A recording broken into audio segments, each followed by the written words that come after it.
Hello, everybody, and welcome back to the Mongooli Show. We're going to talk today about how to unlock Northstar absolutely free and why you might want to spend some cores on Sasquatch. But before that, we're going to get into all the news from last week, so let's jump into it.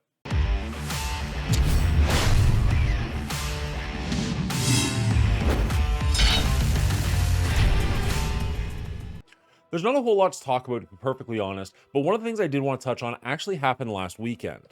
It started off with the coming out celebration. Now, this is last weekend's news, but this is going to be the same thing happening every single weekend for the month of June, so I feel like it is relevant to touch on. Essentially, the two gems that you could get last week, the red and the yellow gem, wouldn't show up in your rewards when you cleared out what you were supposed to clear out. You had to go and check the actual milestones and make sure that you did get them.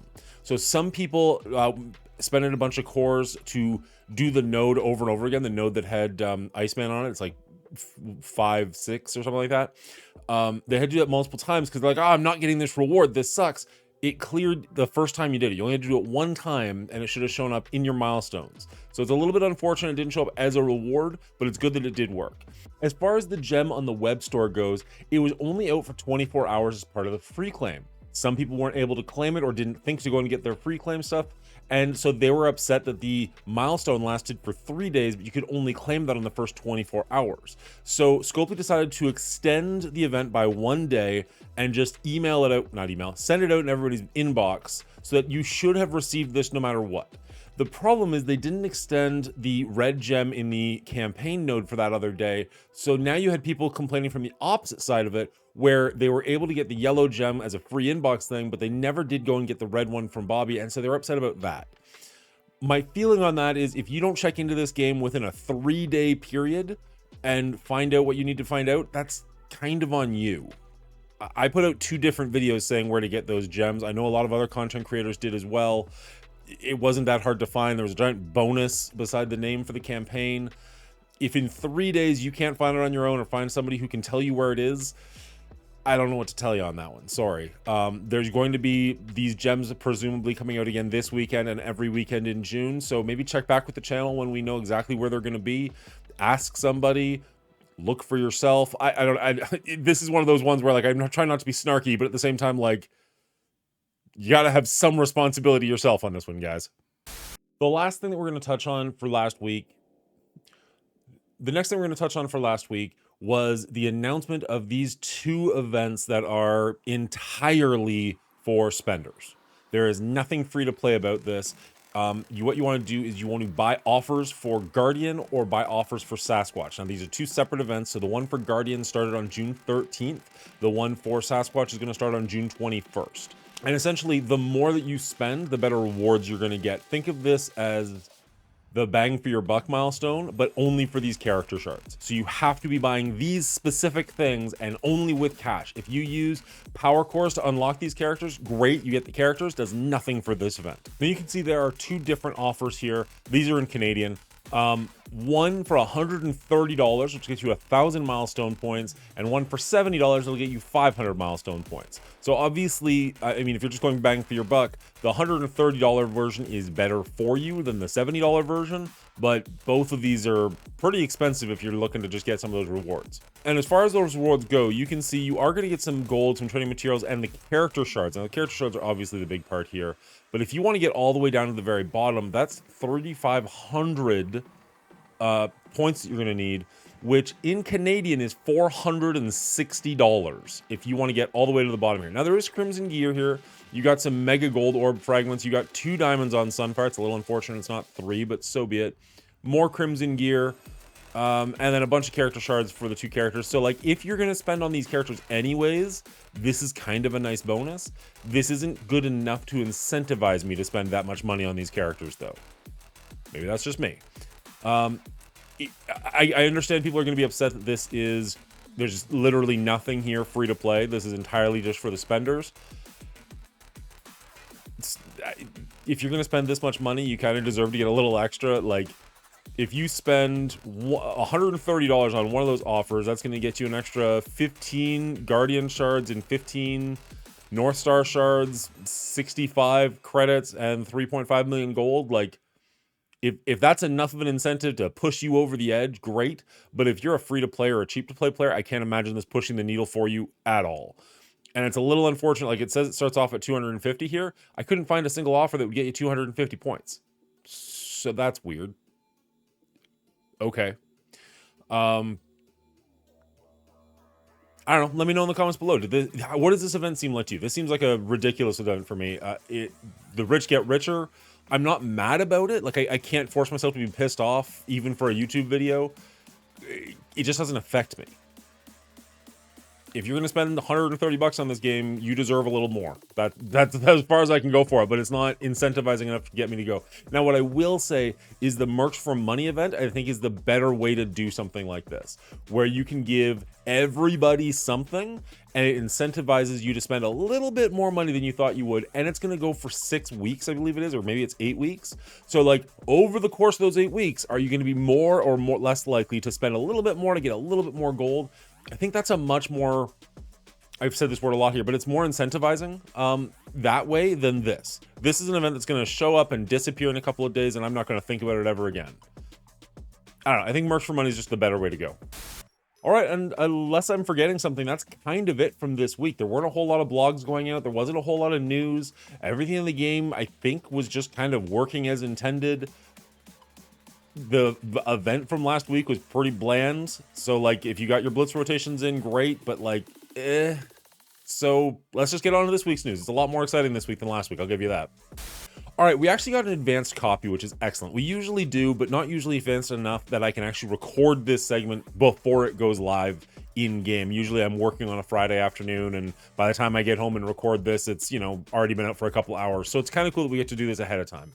On June 17th, we're going to get a new battle pass that features Penny Parker and Spider-Man Pavitar, so that's very exciting. That's a big part of the Spotlight raid as well as the Incursion raid team, and they've been killing it in Cosmic Crucible recently, and they're getting buffs in War right now. In fact, they're pretty much useful everywhere other than Arena at the moment, so this is a great battle pass. If you like it for free, that's great. If you were the type to spend money on these, like, memberships, as people call them, good for you. These are going to be some good character shards. I don't love it when they double up because that usually means you get less of both characters, but I do need both these characters at higher shards, so I'll take it. There's also going to be a Vol Blitz going on this next week, also on the 17th. If you need her, great. If you've already got her high enough, like most of us probably do at 7 stars, it's just a non-event. And then it says, keep an eye out for inbox messages alerting you to the character availability for Dakin and Pandapool being added to the Bump and Elite stores. That's great news. All right, Sasquatch is stomping our way next Friday, June 21st. He's going to be available for power cores, for 675 power cores. And the reason I'm going to talk about this one a little bit more than usual is I think this one is one you might actually want to spend some power cores on. Why is that? Because he's the last piece of the puzzle for the Spotlight raid. If your alliance is already doing the Spotlight raids and you've already got your Spider Society ready to go, you're going to need Alpha Flight if you want to come anywhere close to 100%ing it or even 60%ing it. So because we're going to have Northstar being free next week, we can unlock him for free. Guardian's right around the corner. If you do have the power cores to spend for Sasquatch, he's only a 45 shard unlock, so he's going to be pretty easy to unlock, hopefully. Maybe you even get lucky with one of your pulls. You unlock this guy that way, you get the other two free to play, and you're going to be able to get into those Spotlight raids a little bit faster, and your alliance is really going to appreciate that. Talk to your alliance mates, see if other people are willing to do the same thing. Maybe you can hit that 60, 70, 80% milestones faster than you normally should, and you can get through to this. I'm not saying spend money on this character. All accounts say Northstar is the breakout character and Sasquatch is just going to kind of exist. But if you've got the power cores to spend, this might be a good idea to spend them on it. And also look out for the red stars. He'll be available in the red star shard as per always. All right, continuing on with the month-long events, we have Guiding Light. This is the event where you're actually going to be able to unlock Northstar. There's a bunch of things you're going to want to do, including Battle in Alliance War, Blitz with Alpha Flight characters, so again, you might want to have that Sasquatch unlocked, and collect Radiant Orb fragments from campaign nodes. Let's take a look at the chart. Unfortunately, this chart is absolutely tiny, so I'll do my best to read out everything you need to know about it. Of course, you can check the website, and starting on Monday when this event goes live, we'll actually have a breakdown video for everything you're going to need to do, because I think this is an event you're actually going to want to really push on. But for right here, right now, I can tell you you're going to get 72,000 dog tag points, as well as the empty root beer bottle, which is worth another 50,000 points, for a grand total of 122,000 points towards the month-long event. There's also 60 reasonable Northstar shards available, as well as another 30 unreasonable shards that you can get. There are diamond orb fragments to the tune of 6,000 fragments, which is really nice. I don't know how likely you are to get any of those, to be perfectly honest. You'll have access to 150 dark diamond credits, which is actually better. That's fantastic. There is some crimson gear if you can make it down to milestone 17 or lower, and augmented gear before that. There is no gold on this chart that I am seeing. There are no training materials on this chart that I'm seeing. There are some elite 5 credits, but mostly it's just augmented and superior gear. Now, how are you going to get that stuff? What you're going to be doing is playing one war battle for 1,000 points. You max that out at 24,000, so that's not even your 10 attacks per war, which is a little bit weird. I wish that was a 30,000 cap, but so be it. You're going to have to blitz with Northstar for 1,000 points, and that's it. That caps right away, as well as 5, 6, or 7 stars for him.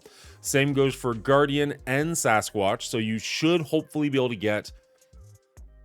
Well, actually, you're probably not going to have Guardian. Maybe you have Sasquatch if you're going to spend some cores for him. So maybe 2,000 to 3,000 points, depending on whether or not you have Guardian unlocked for this event. So that's a little bit rough, unfortunately. But you can also earn Radiant Orb fragments from campaigns, free claims, and special offers. Now, we have no idea what the ratio for the campaigns are going to be yet. That's why you're going to want to check back on Monday when we can actually break this down. But we know that we're going to be doing that, so we're probably going to be spending a lot of campaign stuff. So maybe start saving that up now, so you've got a surplus ready for the weekend, for Monday. You're also going to earn 1 guiding light milestone point from the feeder event, which we'll get into in just a second. All right, so for the feeder event, you can see that it's going to be a 7-day event where you're going to want to collect alliance credits. Now, these are what you get for donating to your alliance. You can earn 650 of those every single day if your alliance donates enough to get to the very end of that marker, which is pretty good. For this event, though, because it's only 2,500 and it's a 7-day thing, you only actually need like 360 a day. So even if your alliance isn't making it all the way to the very end, as long as you make sure you're donating, you should be completely fine on this. This is going to be a really, really easy event to max out.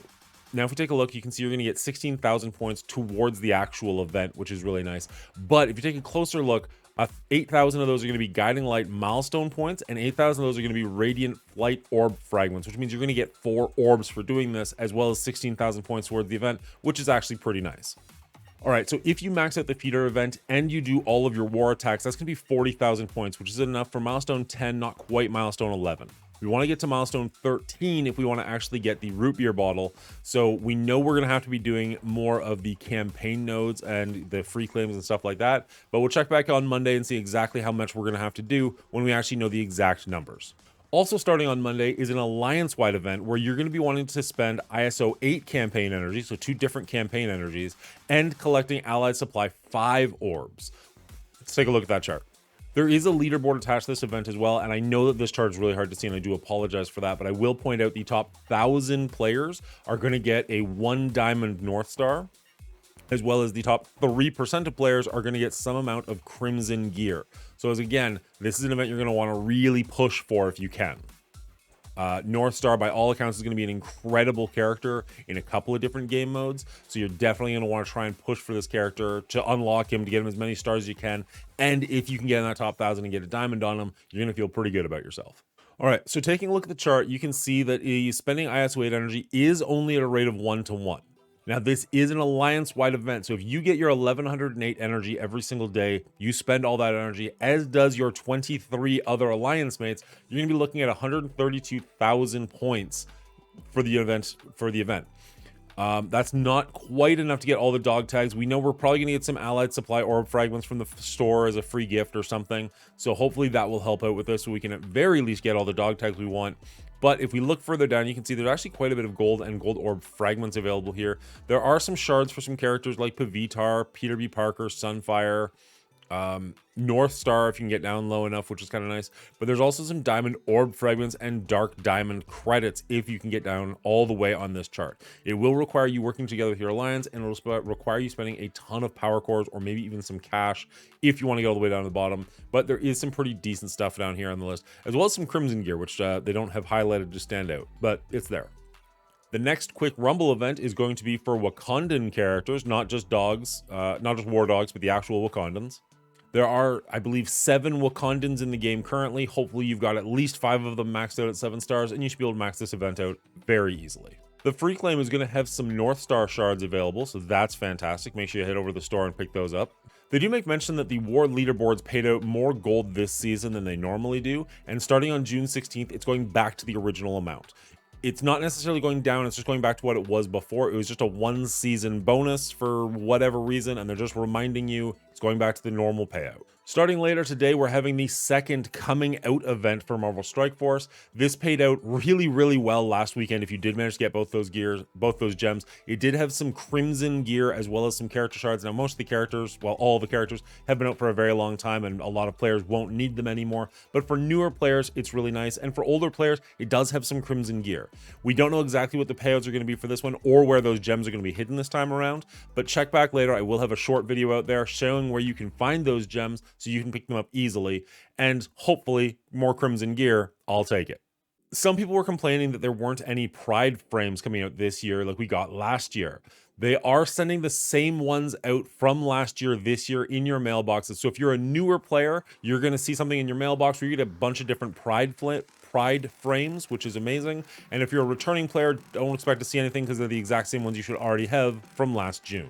The Merc's Golden Bounty continues, and honestly, this is, I think, probably the best event they've had in a long time to try and incentivize people to spend money, but also rewarding people who don't spend money, but do participate heavily in the game. This works out to about 6 million gold, I think, every weekend for me, which is just free gold, as well as by the end of this, I'm definitely going to have the Awakened ability for Old Man Logan, which is just icing on the cake. I understand that, like, some people see this as some people are getting more than you are for this one, but this is just free stuff they're giving you. Just accept it and love it, and I hope they do it again in the future. I really would like to see them do this every time there's a new legendary involved in the game, where they just have this available for people who participate heavily and just like, here's some free gold. Enjoy. That would be amazing. All right, and that's what we got for you today. I'm really looking forward to unlocking Northstar and maybe even buying some Sasquatch with the power cores so that I can get that much closer to actually doing those spotlight raids. We've been stuck at 53.5% for way too long now. I'm looking forward to it. I hope you guys are as well. Leave a comment down below if there's something I missed about this week or last week, or if there's something you're really excited for coming up in Marvel Strike Force, or leave an emoji because, you know, engagement matters. If you made it this far in the video, I'm going to assume you liked it. Hit that like button to tell me so. And if you want to see more content like this, hit the subscribe button. It does help out a lot. We usually record these live over at twitch.tv/The Mongooli Show. We hang out there on Mondays, Thursdays, and Saturdays. So if you want to head over there and hit the follow button, that would be greatly appreciated. Anyways, Commanders, I hope you're safe. I hope you're well. And until next time, good luck to you.